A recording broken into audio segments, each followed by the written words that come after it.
What happens when even a suave, cool-as-ice Hollywood legend gets backed into a corner on live TV?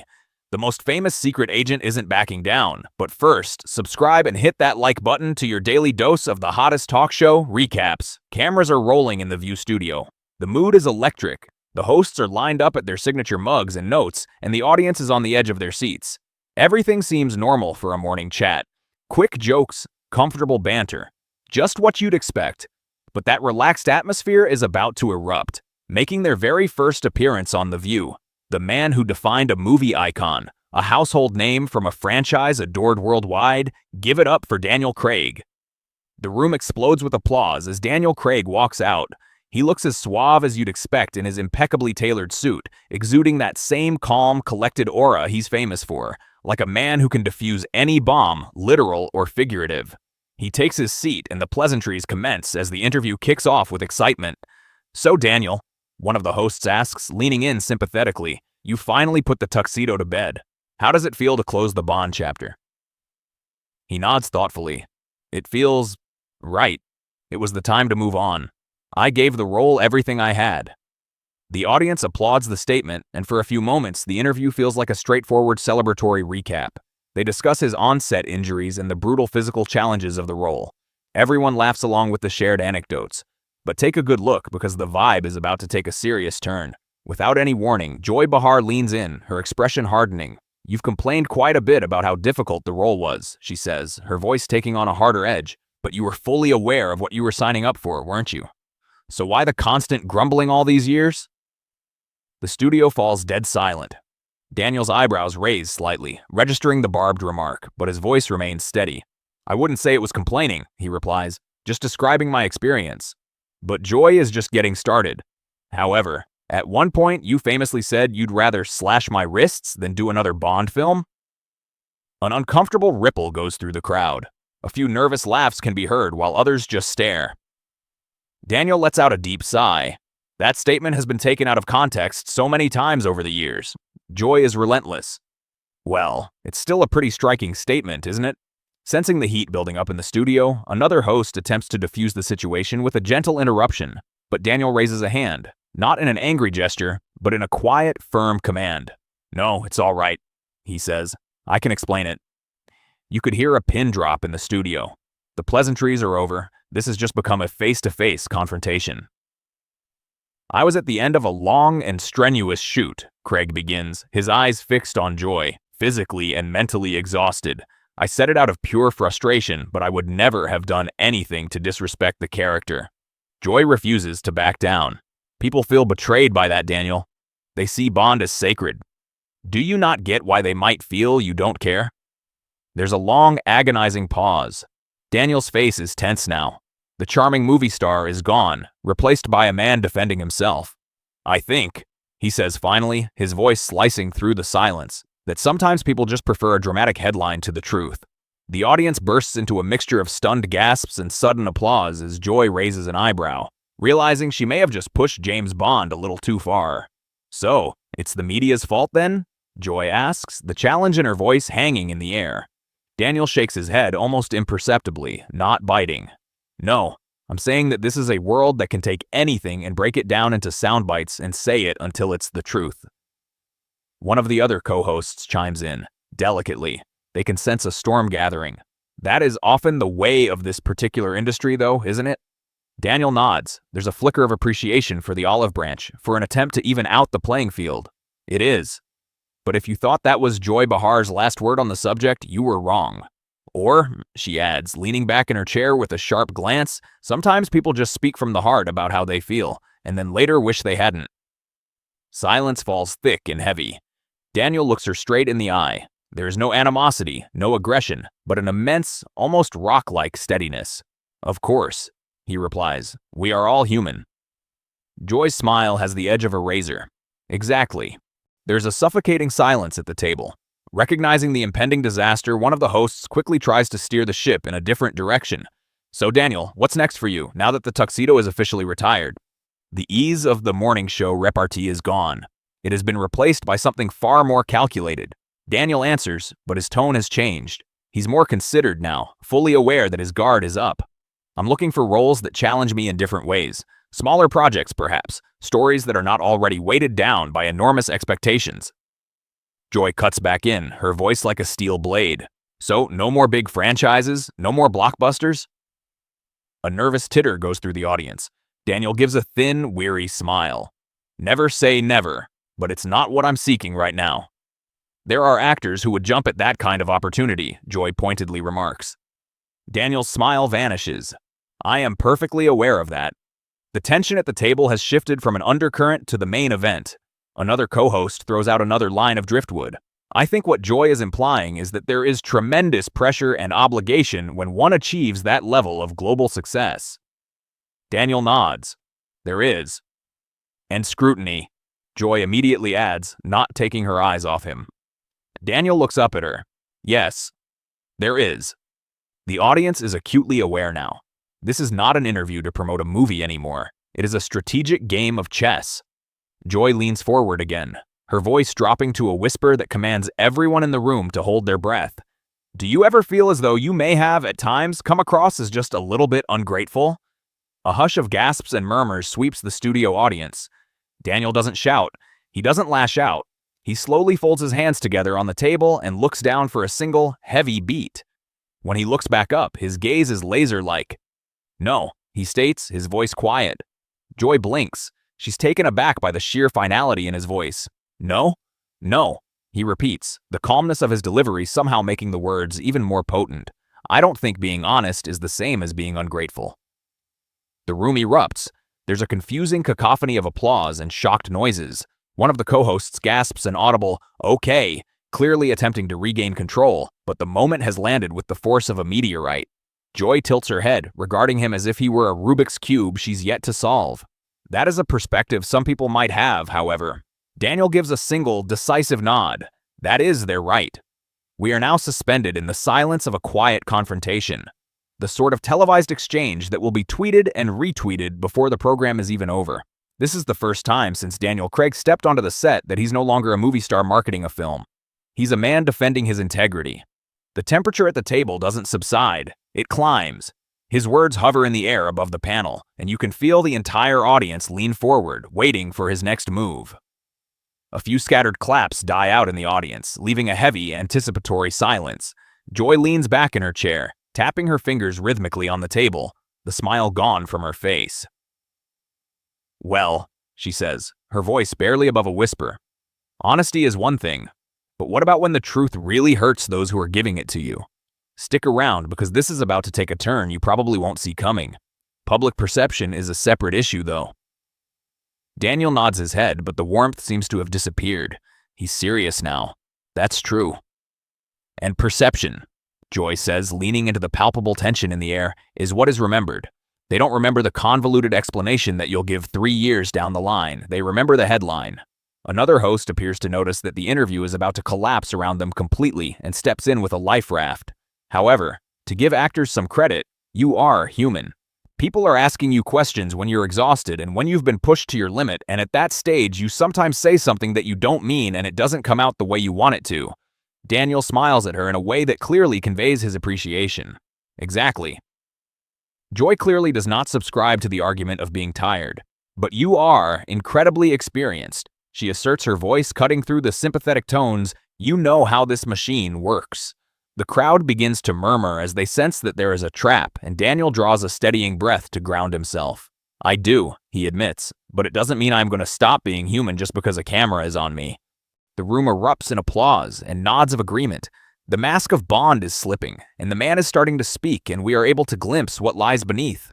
Nobody is asking you to stop being human, Joy says, her head tilted as a predator would survey its prey. Daniel stares straight back at her. It feels like that. The tension in the room intensifies, but not through the rising noise level. One of the other hosts begins to lean forward, her voice gentle but digging. Do you feel like you have been misunderstood over the years? Yes, he replies immediately. Or misrepresented, Joy chimes in. Daniel pauses, letting the question and the word hang in the air before finally answering. Both. The room explodes again with applause, and there's a sense of it not being about a film anymore, but a man fighting to control the narrative of himself. Joy folds her arms with the appearance of a woman settling in for the long haul. But isn't a part of playing James Bond managing exactly that perception? Daniel slowly nods his head. To a degree, yes. And did you? Joy asks. The room falls silent, as if somebody has struck them with a blow to the chest. Daniel doesn't answer immediately, shifting in his seat and gathering his composure, no longer appearing like the laid-back guest he did earlier in the segment. I did the job that I was employed to do, he says quietly and steadily. I gave over a decade of my life and gave everything to that role, physically, emotionally. The audience cheers and roars behind him, and Joy acknowledges their support with a glance, but maintains her fierce focus on Craig. Nobody is denying your hard work, Daniel. It often feels like that is exactly what is happening, he replies. I don't think that is being overlooked. One of the other hosts intervenes, her voice rushing slightly. I just think people are connected emotionally with a character like Bond, so when something is said that they interpret negatively, it feels personal to them. Daniel finishes for her. She nods her head again. Exactly. Joy adds, because for the fans, it is personal. Daniel turns his head toward her, his gaze intense and more burning than we have ever seen. And for me as well. The line lands with all the impact of a hammer blow, and the audience cheer and clap him on. Daniel continues, his voice having gained a weight and authority that silences all around him. You don't play a character like that for over 10 years and have that not to become a part of you. It is not a job you can just switch off at 5 p.m. He pauses, letting his words sink in. And that is why the comments hurt, because they overlook years of sacrifice. Joy nods slowly, her gaze unwavering. But perhaps you underestimate just how powerful your words can be. Daniel looks her straight in the eye. I do not. I understand it well. Then why say them? She asks sharply. The audience gasps slightly, and one of the other hosts whispers Joy in a clear bid for her to let go. But she doesn't, and neither does Daniel. He's not relaxed anymore. He's precise, and he's not going to mess about any longer. Because, he says, leaning forward, in that moment I was being honest about how I felt, and I'm never going to apologize for the truth. It only takes a moment to get a rise out of her. Even through the screen, you can feel Joy's breath quicken. Even if it sends the wrong message. Daniel doesn't budge. A faint shaking of his head as his eyes remain locked on Joy. I don't believe honesty can ever be the wrong message. A wave of scattered applause and stunned silence hit the studio audience from both ends. Joy leans in even further, and this time the tone of her voice is a final challenge. But there is a responsibility that comes with that kind of global fame, Daniel. Part of that responsibility is knowing that there is always a consequence attached to the words you choose, and that they can impact the same people who have idolized you. Daniel holds her gaze for a few seconds longer than the room is prepared to take. Silence floods the room for what feels like eternity, and then he softly replies, I understand that. Do you? She asks, and the room collectively holds their breath again. This interview is quickly moving past casual discussion into high-stakes territory, and the second host leans in to cut through the tension. But I think that what Joy's getting at here is that there's a balance, right? A balance between raw and what the fans expect. Daniel slowly turns and nods his head. There is a balance. Joy isn't about to let the moment slide and asks with an eager tilt to her head, and do you think you have found that balance? He takes a pause and the room sits up even more. This isn't the expected hesitation, but the kind that makes the entire studio hold its breath. When he answers it with a simple no, Joy and the room itself are shocked. Surprised murmurs sweep across the crowd, and before anyone can intervene, Daniel continues, I don't think anyone does. Not perfectly. That candid confession has Joy softening just enough to allow one of the hosts to give a sympathetic nod. That's fair, she replies, and Joy nods in agreement as her eyes return to Daniel. So you admit that there were moments you crossed the line. He carefully answers the question as though he is choosing words out of a minefield. I admit that there were times that I could have expressed myself differently. A barely there smile touches Joy's lips as she gives a small nod, and that is all I am saying. And that is what I have been saying all along.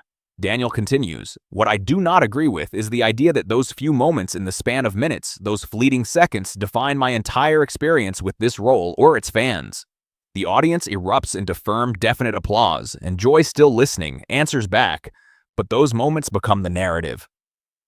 Yes, Daniel agrees, and narrative can sometimes be very incomplete. One host chuckles lightly, sensing an opening, and says, that's one way of looking at it, certainly. The audience laughs gently, but the conversation is far from lightened, and Daniel's smile doesn't reach his eyes as he replies, it is the truth, though.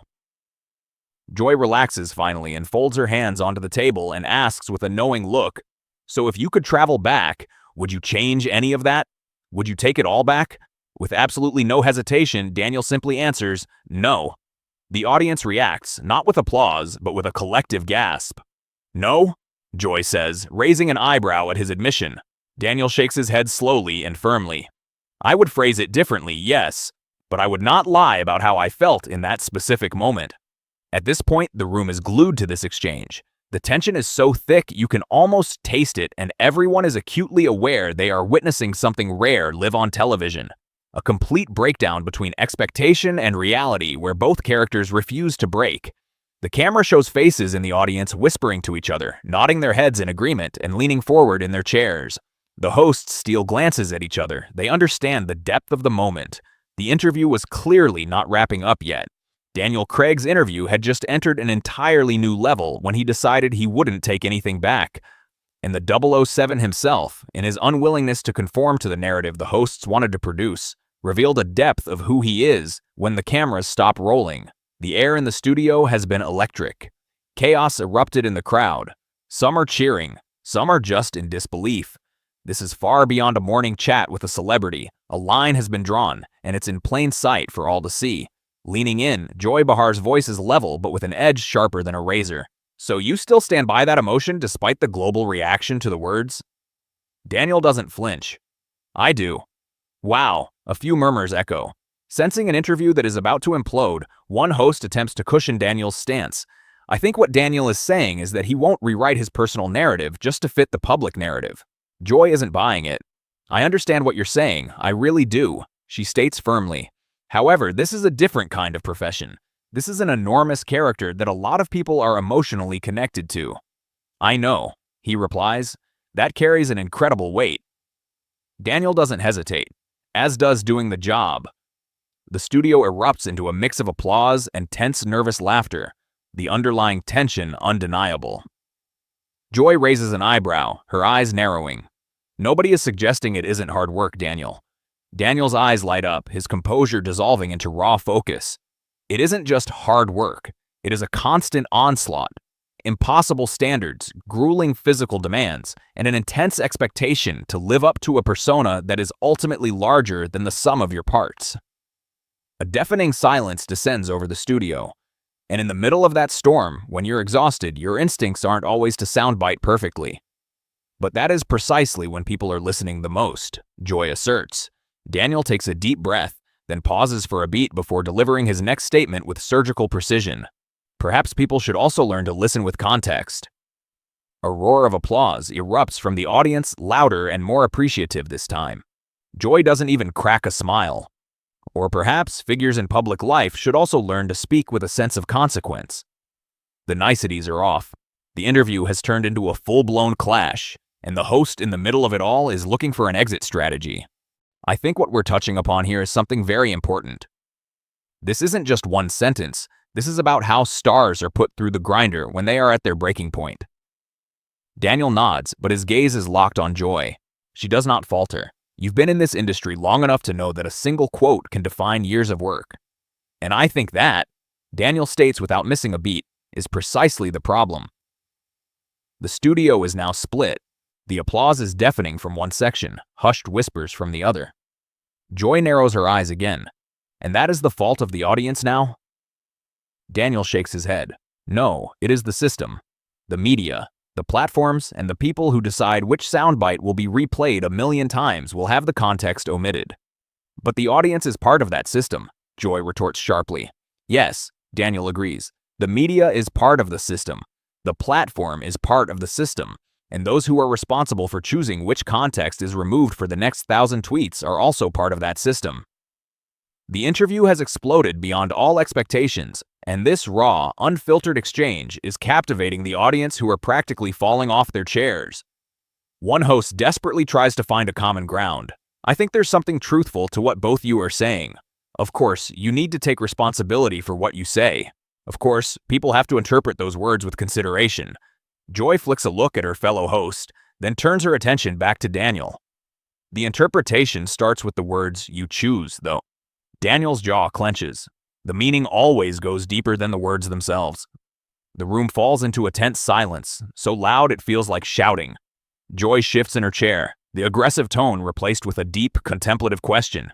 Do you ever wonder if you just reacted against Bond because you didn't want to be defined by him? He hesitates before a slow nod finally comes. The mask is starting to slip. Stay tuned. Absolutely. There's a general murmur of assent from the crowd, but it's tinged with a much different feeling than before, a realization, a nod of understanding rather than surprise. Joy doesn't wait long enough for that realization to sink in fully. And that, in part, was where that frustration came from. Daniel pauses for a beat, a flicker in his eye. Partly. The air in the room seems to have softened just a little bit, a sliver of empathy offered, but Joy slams the door shut. Some fans might have interpreted that as a disregard for the immense platform the role provided you with. Daniel meets her gaze, his voice a low rumble, lower by an octave than it was before. I cared about the role enough to give it 15 years of my life. The line hangs in the air like a perfectly timed arrow and the room explodes. An explosion of cheers, of applause that seems to rattle the very rafters. Joy looks momentarily taken by surprise, but nods to the sheer force of the reaction, unwilling to back down. That's a significant statement. It's not just significant, Daniel retorts, his voice gaining strength. It's everything. That role was the bedrock of my career. One of the hosts tries to break the tension, cutting in with a broad grin, and a rather iconic legacy, if I may say so. The audience bursts out laughing, relieved by the shift.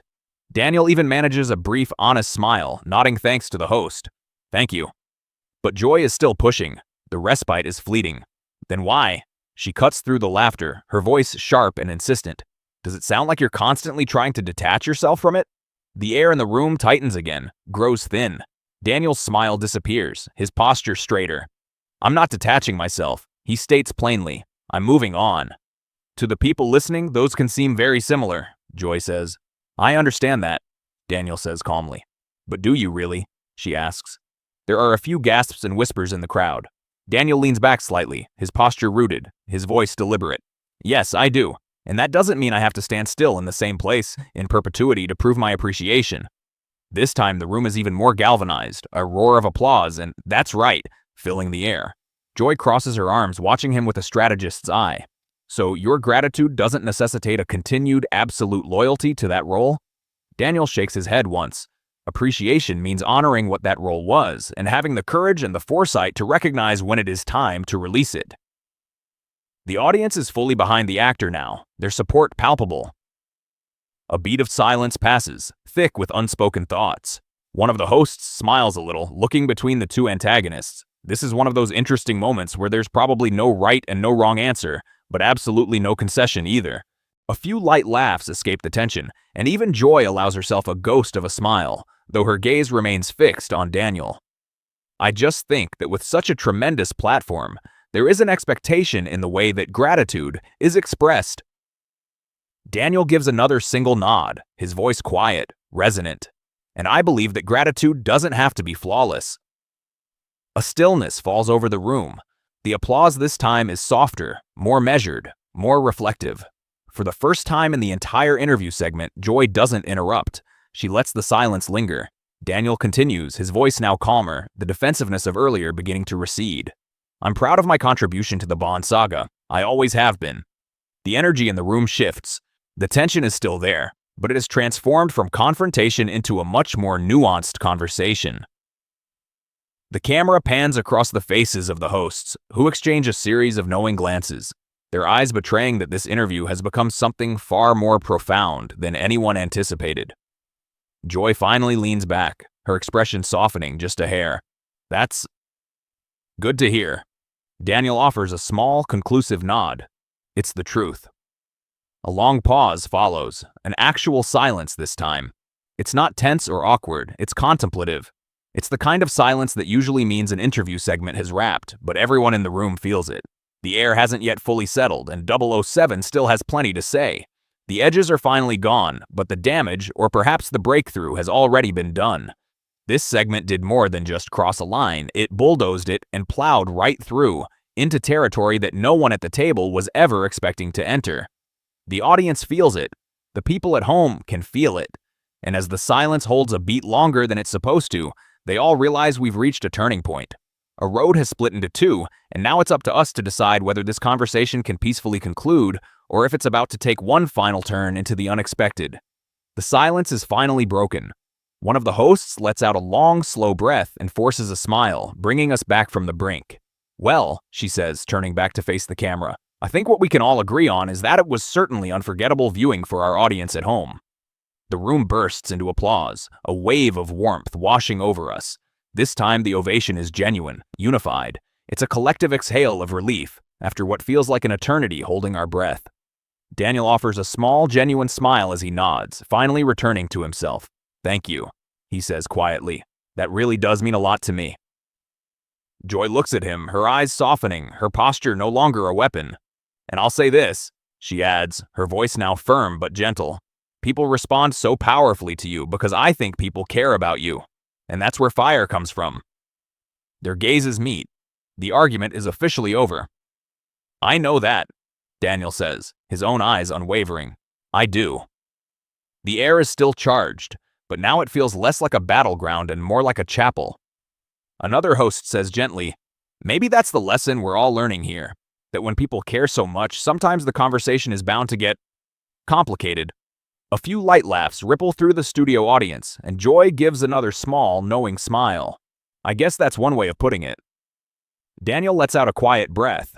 The pressure he's been carrying seems to evaporate. "It's part of the job," he admits. He seems grounded again, but the magnitude of what has just happened hasn't entirely diminished. Sensing the shift, a host claps her hands once. "Okay, before we let you go, we do need to talk about what's next for you, because as you said, you are indeed moving on." Daniel nods, and the conversation seamlessly shifts to his upcoming work. He speaks about wanting to stretch his wings, try new characters, and engage in a new type of storytelling. His voice is relaxed, and although the fire is still embers in the background, he seems to be a bit lighter too. The audience is hanging on every word, but in their eyes, they haven't forgotten what they just witnessed. They just saw a glimpse of something real. Joy adds her final thoughts. "I, for one, will be really interested to see what you do now, to see you outside of that 007 world again." Daniel smiles and his eyes crinkle at the corners. "I hope so too. No more intense spy training for a bit?" Another host teases. Daniel laughs, a light, quiet sound, and the audience chuckles along with him, the final vestiges of tension finally melting away. But despite the easy humor, I know this moment won't just fade into the background. This is television that stays with you. As the segment ends, the hosts turn to the camera. "Daniel Craig, everybody." The applause is deafening. It's for the actor, and it's for the man who bravely stood his ground. Daniel stands, shaking hands with everyone at the table. When he reaches Joy, a beat of silence passes through the room. The two exchange a few quick, hushed words, off mic, a private, real moment. They both nod. There's no lingering awkwardness, no iciness between them, only the mutual understanding of what they've just been through together. He gives a final, genuine smile to the crowd and is whisked away. The camera stays on the empty table for a beat too long. The guest is gone, but the air is still thick. One host lets out a heavy sigh and slumps back in her chair. "Well," she says, that was something." The audience lets out a small laugh, but Joy remains in her seat, looking at the vacant spot where Daniel just was. "It was a conversation," she states. "We all know that's not true." Another host nods in agreement, with a warm, genuine smile now, and she says, "I have respect for standing his ground." And the audience applauds this immediately. "However," she continues, her voice now once again with that acerbic undertone, "I do think public figures do need to tread extremely lightly as to what they're saying." Mixed responses and whispers of "no," "yes," echo through the audience as a host from over on the right pipes up. I think that was a very genuine response, and he acknowledged that in his own way.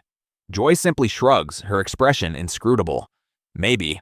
Another minute ticks by, and the two's argument slowly transitions into a pensive and detailed debate before the scene finally fades to black. But just because the camera's cut didn't mean it was over. Far from it. Within moments of the segment's airing, the internet completely explodes. Across social media, the clip is being shared millions of times as viewers are on their phones, and phones are going off as people are interacting with their feeds on millions of phones. It is going to explode, as there's going to be split opinions across the internet. Some people on the internet will be praising Daniel Craig for his courage and for always sticking up for what he thinks, whereas others will be on the internet defending Joy Behar for getting these questions answered, questions all of her viewers were eager to have answered. Clips from The View are inundating every single feed.